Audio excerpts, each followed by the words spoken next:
Welcome back, everyone. So immediately I'm going to get short on BLZE at 1480.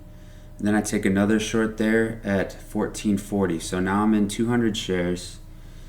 And I'm looking to see if it's going to break down at around 15 because it's been trending up for the last couple days. 4 days, in fact. So my risk was at 1530. And it's holding so far. So I'm thinking this is going to be pretty good, and now it's selling off. So I'm hoping it's going to break the low of the day at 1440. It doesn't, so I cover a few shares at 1459 just to be safe. I sold a quarter of the position, or covered it, and then I did another cover at 1490 just because it wasn't breaking down like I thought it was going to.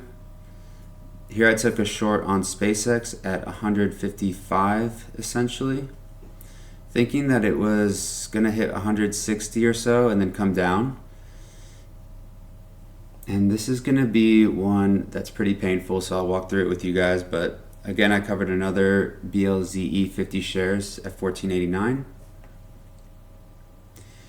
And this is why it's painful, because all day I literally waited and it just failed to break down and just kept making higher highs. Kept going up to 165. I thought 165 was going to be the top, so I set my stop there and I moved it from 160, which I probably shouldn't have done, but I didn't think it was going to get up there and hold, and lo and behold, it kind of did. So I was sitting in it literally all day long, and so painful to sit through. When I could have just cut it at 156, thinking that, if it really, where I messed up was I should have waited until the break of 147 like I had initially planned last week and like I had recorded on the video, but I didn't stick to my plan, and so I paid for it this week. And now you could see it's hitting 160, it's coming back down. So my plan is not to add into it because it's adding into a loser. I figured 160 would be a good spot, but again, my rule is not to add to a loser. So taking that into consideration, I did not add. I'm down only $50 here, so I'm not really stressing about it. But as you can see, it keeps going higher, just slowly melting up. And by the way, I was out all of my shares on BLZE. I took about a $40 loss on that one, on the short. But luckily for me, it didn't turn into something bigger like this one.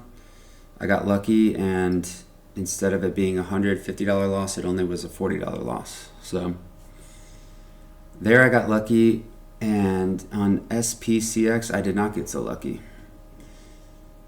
And now as you see, it's coming towards 165. Now I know I said that my rule is never to add to a loser, but when it comes up to my risk level and I only have to risk a few bucks or a buck, I'll take another short, which I did right there, thinking that what if it goes back down to 160, then I could get out and I would basically be break even. But it never ended up doing that. Comes right back up to 165, and I'm out at 166 for a total gain of negative 163.77. I didn't stick to my trade plan, and that's where I messed up, and I paid the price for it. So next time we're going to learn from that, and we're not going to do that ever again.